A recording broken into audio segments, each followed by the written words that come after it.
તો vocal for local અંતર્ગત તાપી જિલ્લાના વડા મથક વ્યારા ખાતે ગુજરાત લાઇવલીહુડ પ્રમોશન કંપની દ્વારા સશક્ત નારી મેળાનું ઉદ્ઘાટન તાપી જિલ્લા પ્રભારી અને કેબિનેટ મંત્રી નરેશ પટેલની અધ્યક્ષતામાં કરાયું હતું। સ્થાનિક ઉત્પાદનોને વધુ વેગ મળે, દેશના તમામ નાગરિકોને ઘર આંગણે રોજગારી મળે, જેથી દેશની આર્થિક પરિસ્થિતિ વધુ મજબૂત થાય તે ઉદ્દેશ્યથી વોકલ ફોર લોકલની ઝુંબેશ સરકાર દ્વારા હાથ ધરવામાં આવી છે।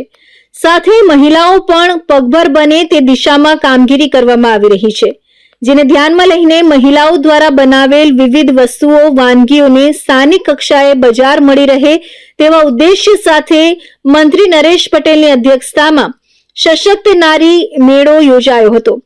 આ મેળામાં વિવિધ હાથ બનાવટની વસ્તુઓ, વાનગીઓના સ્ટોલો લગાવવામાં આવ્યા છે, જે આગામી 3 દિવસ સુધી ચાલશે। આ વેળાએ ઉપસ્થિત મંત્રીએ પ્રસંગોચિત ઉદ્બોધન કરીને વિવિધ સ્ટોલોની મુલાકાત લીધી હતી। સશક્ત નારી મેળાઓ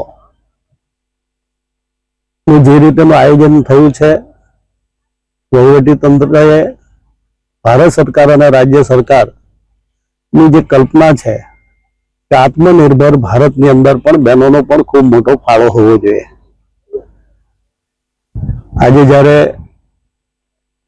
આ મેળાની અંદર આપણે દરેક સ્ટોલ જોઈ રહ્યા છે એ પ્રમાણે બહેનો અનેક પ્રકારનું એમની આવડત પ્રમાણે ઉત્પાદન કરે છે અને એ બહેનો એમના પ્રયાસ દ્વારા નાના મોટા મેળાની અંદર એ સારું વેચાણ પણ કરી શકે છે।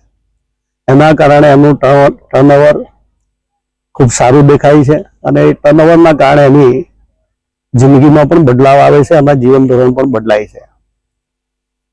નરેન્દ્રભાઈ જે તે સમયે તત્કાલીન મુખ્યમંત્રી તરીકે ગુજરાતની અંદર હતા તે સમયે પણ હંમેશા બહેનોને કેન્દ્રમાં રાખી છે। બહેનોને કેન્દ્રમાં રાખીને જ અનેક યોજનાઓ બનાવી છે અને આજે યશસ્વી પ્રધાનમંત્રી તરીકે જ્યારે દેશની અંદર કામ કરી રહ્યા છે ત્યારે આ દેશ આત્મનિર્ભર બની રહ્યો છે। આત્મનિર્ભર દેશની અંદર બહેનો પણ કેવી રીતે આત્મનિર્ભર બને, એમની સાહસિકતાને કેવી રીતે પ્રોત્સાહિત કરી શકાય એ દિશામાં પણ બંને સરકાર દ્વારા પ્રયાસો થઈ રહ્યા છે। આનંદની વાત એ છે કે તાપી જેવા જિલ્લાની અંદર પણ બહેનોનું કામકાજ ખૂબ સારું છે। ભવિષ્યમાં પણ એ આગળ વધશે, અનેક બહેનોને સાથે જોડશે, અનેક બહેનો જોડાશે ત્યારે દરેક બહેનોના ઘરમાં રોજગારી આવશે અને એ પ્રયાસ જ સરકારના હર હંમેશ માટે રહેવાના છે। ત્યારે આજે હું ચોક્કસ આપના માધ્યમ દ્વારા આ જિલ્લાના તમામ લોકોને કહું છું કે બહેનોએ પોતે ખૂબ મહેનતથી બનાવેલી કોઈ પણ વસ્તુ આપ ખરીદો, આપ ખરીદશો તો ચોક્કસ આ જ લોકોને રોજગારી, આપણા તાપી જિલ્લાના જ લોકોને રોજગારી મળશે। એટલા માટે જ આપણે કહીએ છીએ કે વોકલ ફોર લોકલ ને જો પ્રાધાન્ય આપવું હોય તો આપણી બનાવટ આપણે જ ખરીદીએ તો ચોક્કસ એનું માર્કેટમાં પણ આપણે કોઈ જગ્યાએ પણ જવું નહીં પડે। એ જે નરેન્દ્રભાઈનું સપનું છે એમાં બધા સહયોગ કરે એ જ અપેક્ષા। ધન્યવાદ। મેળામાં મોટી સંખ્યામાં મહિલાઓ તથા સ્થાનિક નાગરિકોની હાજરી જોવા મળી રહી છે। મહિલાઓ દ્વારા તૈયાર કરાયેલા વિવિધ હાથ બનાવટના ઉત્પાદનો અને સ્વદેશી વાનગીઓને નાગરિકોનો સારો પ્રતિસાદ મળી રહ્યો છે। વોકલ ફોર લોકલના સંદેશ સાથે યોજાયેલા સશક્ત નારી મેળો મહિલાઓને આર્થિક રીતે સ્વાવલંબન તરફ દોરી જતો મહત્વપૂર્ણ પ્રયાસ બન્યો છે।